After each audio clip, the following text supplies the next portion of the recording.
जय Hind and hello guys, स्वागत है आपका आपके अपने YouTube चैनल ज्ञानदेह होस्ट में। और इस वीडियो में मैं आपको बताने वाला हूं UP triple S C junior assistant online form 2022 के बारे में कि कैसे आपको ये फॉर्म फिलअप करना है। तो आप इस वीडियो को देखते रहिए, मैं आपको इसके बारे में पूरी जानकारी देने वाला हूं। तो चलिए शुरू करते हैं। दोस्तों, यहाँ पर भी जो वीडियो में देख सकते हो, ये हमारी ऑफिशियल वेबसाइट jobsgyan.in है। इसका लिंक वीडियो के डिस्क्रिप्शन में दिया है। जैसे ही आप लिंक ओपन करते तो आपके सामने इस भर्ती की जानकारी आ जाएगी, जहां पर आप जान सकते हैं कि यह भर्ती 1262 पद पर निकाली है, जिसमें कि कैंडिडेट ऑल इंडिया से अप्लाई कर पाएंगे। बट ध्यान रहे कि आपका पीईटी 2021 क्वालिफाई होना चाहिए, तभी आप इसमें एलिजिबल हो पाएंगे। अब चाहे आप यूपी से है या फिर अन्य किसी स्टेट से। अप्लाई करने के लिए इसमें 12वीं पास की योग्यता मांगी है। एज आपकी 18 से 40 साल के बीच रखी है। एंड यहाँ पर आप लोग 14 दिसंबर 2022 तक इस फॉर्म को भर पाएंगे। किस कैटेगरी में कितनी वैकेंसी है वो आप यहाँ पर चेक कर सकते हैं। एंड यहाँ पर जो बाकी की एलिजिबिलिटी है वो भी आप देख सकते हैं।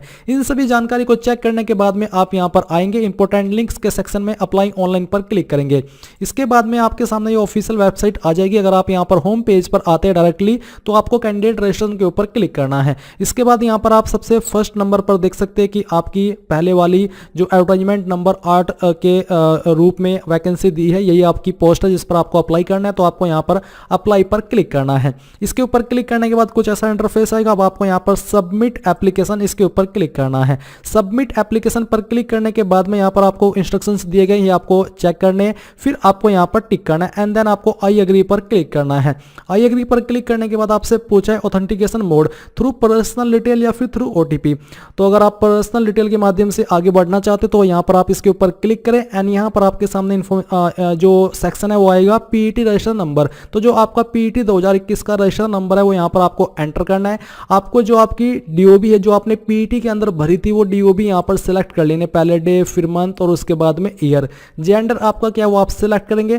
क्या आप यूपी के स्थायी निवासी है, आपको आपके पीईटी के अकॉर्डिंग यहां पर यस नो में आंसर करना है। एंड जो आपकी कास्ट कैटेगरी है वो कौन सी है वो आप यहां पर सिलेक्ट कर लीजिएगा। फिर ये वेरिफिकेशन कोड यहां पर फिल करेंगे एंड देन आप यहां पर क्लिक हियर टू प्रोसीड, इस पर क्लिक करेंगे। नाउ गाइस, यहां पर आपकी वो जानकारी आ जाएगी जो कि आपने पीईटी के समय भरी थी। आपको ये जानकारी वेरीफाई कर लेनी है और वेरीफाई करने के बाद में यहां पर आपको कुछ अतिरिक्त जानकारी फिल करनी है। जैसे कि यहां पर एकेडमिक डिटेल में आपकी जो 10th की जानकारी है वो आप एडिट नहीं कर सकते, बट जो आपकी 12th की जानकारी है, अगर आप इसमें कोई चेंजेस कोई एडिट करना चाहते तो आप यहां पर कर सकते हैं। जैसे कि आप यहां पर बोर्ड का नेम, आपका ईयर ऑफ पासिंग, आपका रोल नंबर, आपका जो सिस्टम था, नंबर का परसेंटेज में था या फिर ग्रेड में, वो सब सिलेक्ट कर सकते हैं। इसको चेंज भी कर सकते हैं।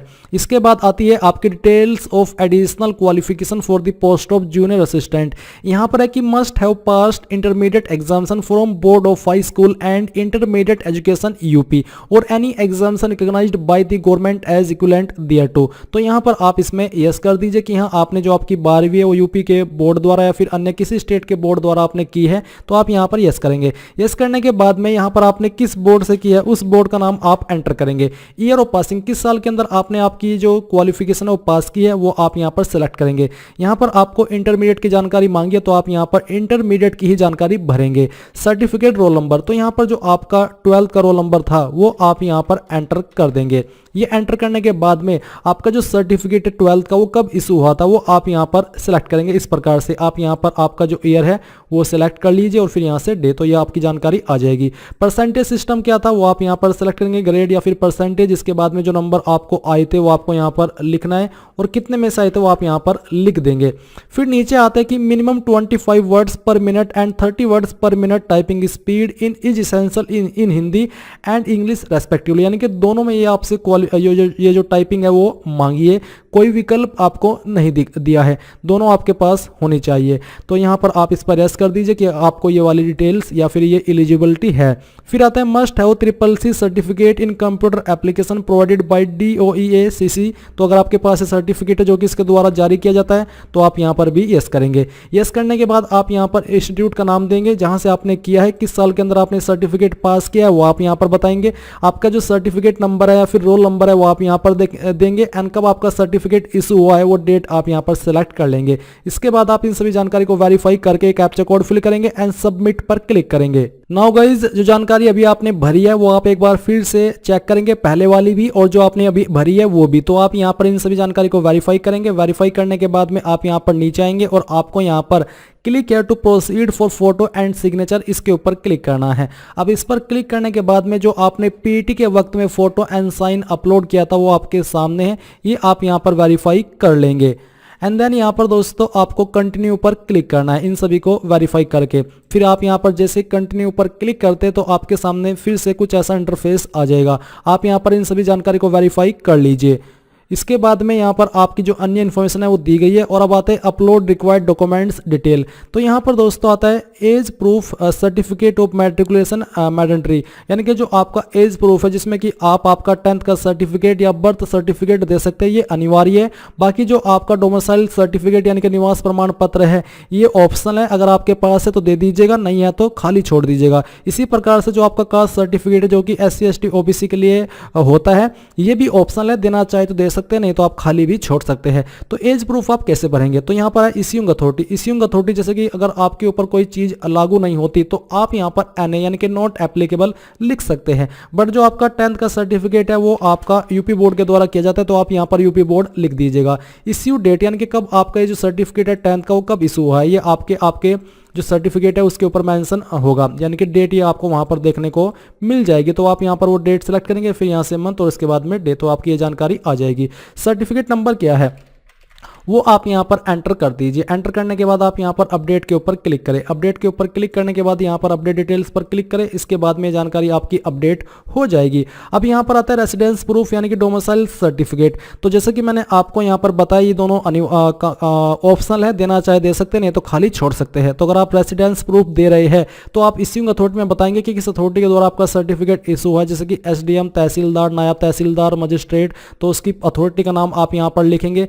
कब आपका सर्टिफिकेट इशू है वो डेट लिखेंगे और सर्टिफिकेट नंबर यहां पर लिख देंगे। फिर मैं आपको एक बार बता दूं कि ये ऑप्शनल है, देना चाहे दे सकते हैं, नहीं है तो खाली छोड़ दीजिए, कोई भी प्रॉब्लम नहीं होगी।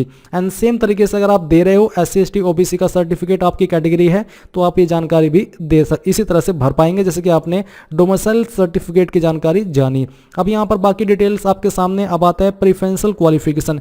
इसमें है कि क्या आपने टेरिटोरियल आर्मी को मिनिमम 2 ईयर के लिए सर्व किया है, अगर हाँ तो आप यस करें, नहीं तो नो ही रहने दीजिए। क्या आपके पास NCC B सर्टिफिकेट है, अगर हाँ तो यस, नहीं तो यहाँ पर भी नो कर दीजिए। अब जो आपकी एड्रेस की इन्फॉर्मेशन है वो यहाँ पर दी गई है, या आपको वेरीफाई करनी है। वेरीफाई करने के बाद में यहाँ पर आपको इनके ऊपर डिक्लेरेशन में टिक करना है, यानी वेरिफिकेशन कोड फिल करके आपको सेव एंड प्रोसीड पर क्लिक करना है। अब यहाँ पर आपके सामने एक फाइनल मौका है, अगर आप कोई भी जानकारी एडिट करना चाहते हैं, क्योंकि इसके बाद में कोई मौका नहीं मिलेगा, तो अगर आप यहाँ पर प्रीव्यू और एडिट करना चाहते हैं इसके ऊपर क्लिक करेंगे। बट अगर आपको लगता है कि सभी जानकारी सही है तो आप प्रोसीड टू पेमेंट ऑफ फी यहाँ पर क्लिक करके यहाँ से ओके कर देंगे। ओके करने के बाद में जो आपका फॉर्म है वो सक्सेसफुली सबमिट हो जाएगा। अब आप यहाँ पर क्लिक है टू पे, इसके ऊपर क्लिक करके यहाँ से ओके करेंगे। ओके करने के बाद में यहाँ पर दोस्तों आपको ये वाला सिलेक्ट करना है और फिर प्रोसीड फॉर पेमेंट इसके ऊपर क्लिक करके यहाँ से ओके कर देना है। ओके करने के बाद में यहाँ पर आपकी इन्फॉर्मेशन दी गई है। अब आप यहाँ पर इसके ऊपर टिक करेंगे। टिक करने के बाद प्रोसीड फॉर फी डिपोजिशन के ऊपर क्लिक करके यहाँ से ओके कर देंगे।